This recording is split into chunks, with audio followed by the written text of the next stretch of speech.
All right, as promised, as promised for a change, we're going to get the demo down right tonight because Mike's here. Anyway, we had a request. One of the things that we requested back in the beginning of the year is using pastel chalks as weathering and the fine art of pastel chalking. So we're going to let Mike start with the armor type things in aircraft. I'll start with the aircraft. Alrighty. Yep, and then you do whatever. Oh, well. Yep, speak up a bit. These are pastel chalks. For those of you who don't know, these are pastel chalks. You can buy them here at any hobby shop. They come in a variety of colors. They come in two basic kinds. You have your earth tones and then your other pastel colors. Yep. And to start out by applying any hobby shop here, as I said, there's probably some sitting over there on the shelf. There are. Yes. And in order to apply them, you first have to reduce the chalks to a powder. And I do that by using the edge of a X-Acto knife and I scrape it into these little cut-off little film canisters that I've got here. They're scraped into a powder. I've got them. That makes them a lot easier to use. And basically, what you're doing with you're brush painting with powder instead of a liquid paint. Pigment with powder instead of pigment with liquid. And I've got a particularly grungy color mixed up right here that I use for just general purposes. Maybe close up. Got it. It's just a general mixture of some grungy colors here that I've got here. Some black, some tan, some brown, and you can lighten it up and mix it any way you need to. Any colors that you want here, any combination. I like to use pastel chalks for weathering exhaust stains because you can guide it. You can, a lot of times, the airflow on an airplane, the exhaust follows the slipstream, and that's hard to do with an airbrush if it happens to curve. If you look at photos of AD Skyraiders, like the one in the IPMS journal there, you can see the guy in there put the exhaust stains on with pastel chalks, and they're not straight. The ones the ones over the wing follow the curve of follow the airflow, and you can do that with pastel chalks. And it's a lot more difficult to do with an airbrush. And I've got some tiny little brushes here. The bristles are a little bit stiff, and I just simply, just like paint, I dip it in the chalk and dip it off till there's not too much on there, and I find a spot where it needs to be, and just start applying it. Just kind of brush it on. Some will stick, some will fall off, that's just fine. And you just kind of keep working it till you have where you want it. This old model's nothing better already? Oh yeah. You can blow off, but you can see how you can get the stripes on there with the curve on them to follow the airflow. That's around the wing area there. Are you putting that over Future, Mike? Or No, right over the paint? I put it. This is going right on the flat finish paint. Pastel chalks, I should have mentioned that. Pastel chalks don't work well on gloss finishes for obvious reasons. Nothing to grab there. Yeah, there's nothing there. Mike, let me ask you. You don't want to put it on the flat finish, then put Future on its detail, and then flat. You got to do it. It's like the last thing, right? Not quite the last thing. Because I made a mistake once. I tried pastel and then I put Future on it. And it washed away. Now what I use as a fixative, once I get everything in place the way I like it, I use micro flat. Micro flat. It's a water base. And I mix it up fairly thin in the airbrush and just mist it on, just lightly mist it on, and it'll settle down. It won't mess up the chalk. It'll fix it. Is this something new that I've learned tonight? For all of my chalk that I never have, it was always the last thing I did, and just then backed away from it. So that's something I really didn't realize. Because every time I had tried once to do that, and it's the same effect even on the flats. Little spray on it, it's like it splatters, and so I've been very leery of doing that. So if they do stay, they usually darken. Mm-hmm. Yes, they darken. It will darken them slightly with that. I've got some black here that works good for oil stains. It's pretty dark. It's pretty black. I guess I'm facing the wrong way here. Trying to be on camera. I need to be behind you, but see Okay. what you're doing. You did what?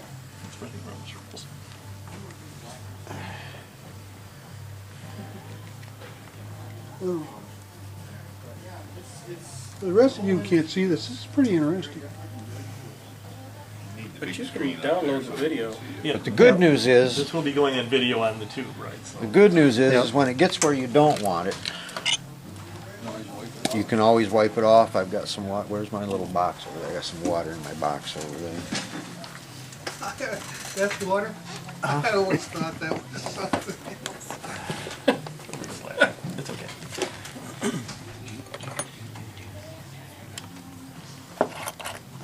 Not sure where you're You going can with get that. that anywhere too, right? Yeah, you can get that pretty much anywhere. And you're using a Q-tip just Yeah. to, Q-tip is handy for reaching in small places, but if you get it where you want it, it's easy enough. You just wipe it off. And that way you can follow a ridge, you can follow a seam that way, and keep it going where you want it and keep it away from where you don't want it. But by using the pastel chalks, it's a lot easier to get streaks with the chalk than it is And it's with the airbrush. more forgiving also for cleanup if you do make a mistake. I don't know if you all can. don't whoop, move too fast there. Whoops, sorry. Go ahead. There we go. I don't know if you can see that on this side over here, Yeah. but Looks good. that's a pretty easy forgiving way to do it. I'm telling you, if you spray it on there with an airbrush and you monkey it up, It's permanent. yeah, it's permanent. Oh, until you dip it. Yeah. Take care of this. Now for like machine gun ports, this plane right here doesn't have any machine guns in the wings, but I'm looking for a slightly lighter color than the exhaust, of course. I'm going to cheat here because I don't have anything particularly mixed up for that. Yeah, great, it's nice. Trying. What do you got over there? Just for the sake of Okay, demonstration. now while Mike uses, he scrapes off with the X-Acto knife, I prefer to use sandpaper and the sand, just grind the really soft pastels into the sandpaper, and it breaks it down very nicely as down. well. But, yep. And you can blend this stuff just like watercolors, just like oils. You can blend the colors together.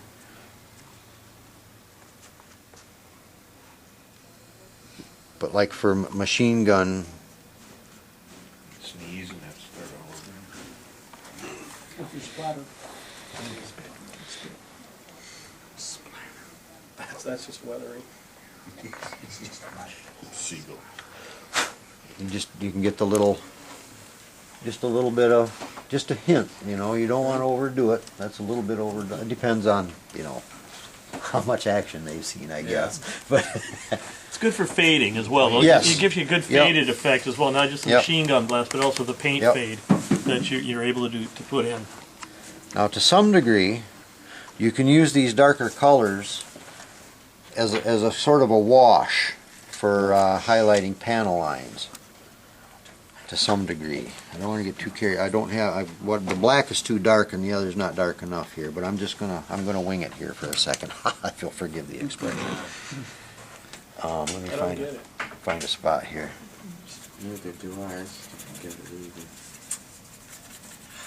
So Jim, what do you mean by fade? You mean trying to make a Paint like a fade. sun bleach? Right, sun bleaching. So you don't have a yeah. Yeah, especially, for example, Pacific aircraft especially. I'm gonna how would show. you I'm do gonna that? show you that. This is a Pacific aircraft. Well, Yeah. yeah.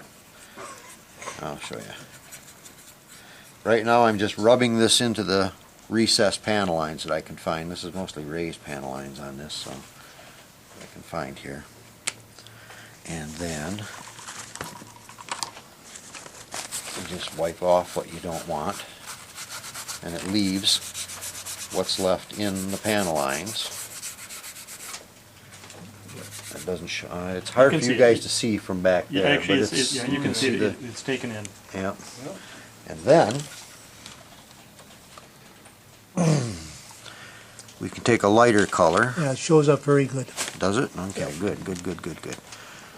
Now once again, I should have mixed up. Here's a good color right here. It's too yellow. Anything you see that you like here? So pre-mixed right That's here. all right. Here, there's. Oh, yeah. That's, Try that's those? all right. That's all right. We'll call this yellow dusty. Okay. We'll call this yellow dust. All right. And I've got a real Use that real one. soft sable brush here. And just like the rest of them, just dip it in there. There you go. Just dip it in there.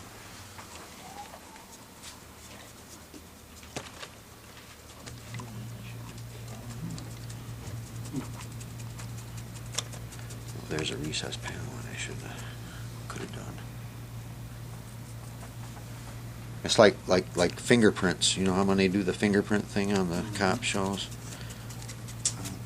But it'll gradually lighten things up here.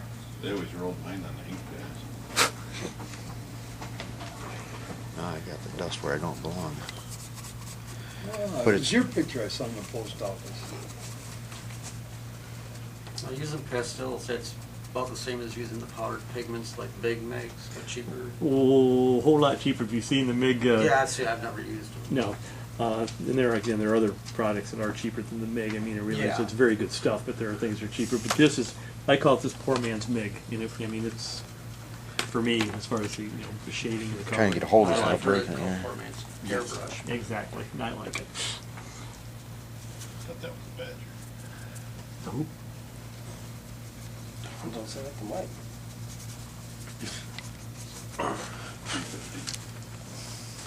But I think you can No, you- see.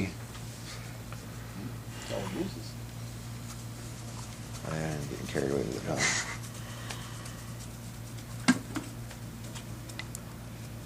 There we go. But it's just like dust.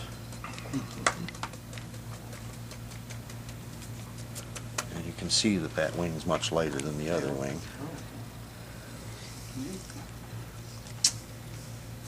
But it's just a gradual technique.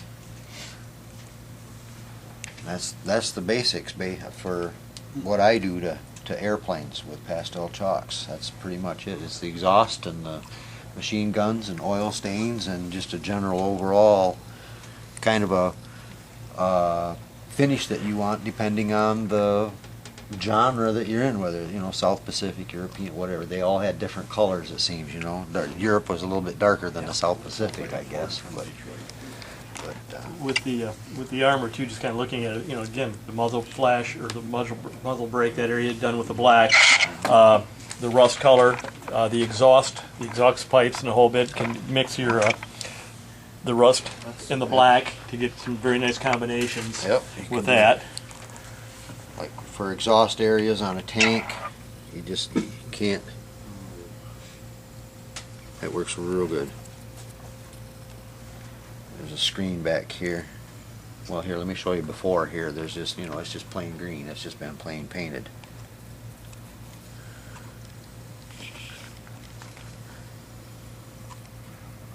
And while he's doing that, if you're using you can use a very small fine brush to simulate this rust streaks down the sides where the paint's been chipped, and you get that runoff on the armor. There's a lot of rust and chip, the metal chips. Just very fine rust color down, like Mike did with the other things. It's very easy to use that small brush to get a nice point to run down areas. Getting there. Hang on. Bear with me here. Or filler caps on the gas Yep, gas that's tanks. another good spot. Again. I'll show you. I'll do that right here. I'll do that on this one.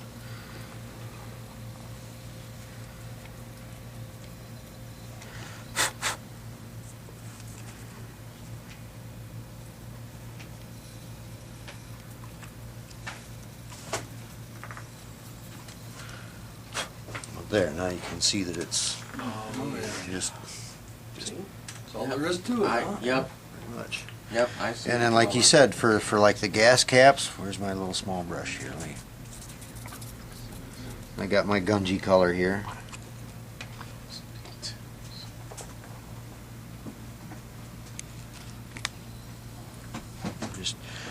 It's just very subtle, but you can just see it there.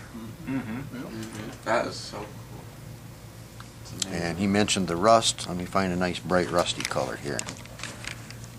Where are we here? Yeah, there we go. Oh, yeah, that's nice and bright and rusty. Nice.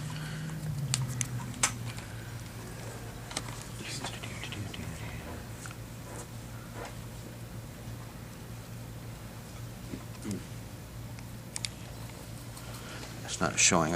Sometimes dry brushing is a better way to go. But you can combine these colors and you can add to them. This really isn't a good subject for what I'm trying to do here. I'm just trying to put rust on the side of this thing, and it's just, you know, rust is just haphazard. Tasty? I love it. It's Thunderbird. It's a good color to me. It is. Full body. Yep. Oh. I love rust. It's very subtle, but you can see how it changes the characteristics of it. You know, you can add the different colors that you want in there, and you can even, like with that rusty spot right there, we can take a little bit of black right there and do the edge of it a little bit and make it look a little more, That is so cool. Stand out a little better. stand out a little more. Even here where the gas caps were. I don't know if you can see that so well, but it shows up a little better. Suppose those are right on the wrong side of the fence. But then when it comes to the highlighting part, it's basically the same. Wow. It's the same technique. Oh yeah. It's a lot like dry brushing. It's a lot like dry brushing, and you just keep brushing till you get what you want. And again, it's a little more That's not forgiving the way to than Yes. dry brushing, obviously, Yes. because you can take it off if you need to. If you mess it up, you can take it off. But you can go over the whole thing and just get it all. It's a good way to, you know, it really is a good way to start working on details. To me, it's You one of it's a progression. Use the chalks as you get comfortable with the chalks, then move into the, for example, the dry brushing with the flats, with the paints and things along those lines. But I think this is a great place to start if you haven't weathered before, working with weathering.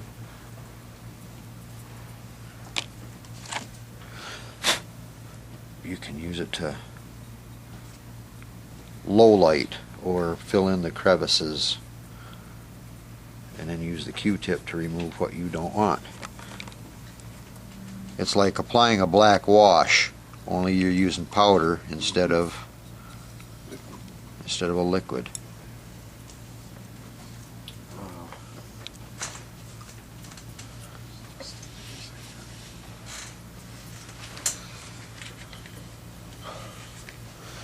But it works really good for. I like it. I've learned to appreciate it a lot. It's easier to work with, more forgiving than using an airbrush.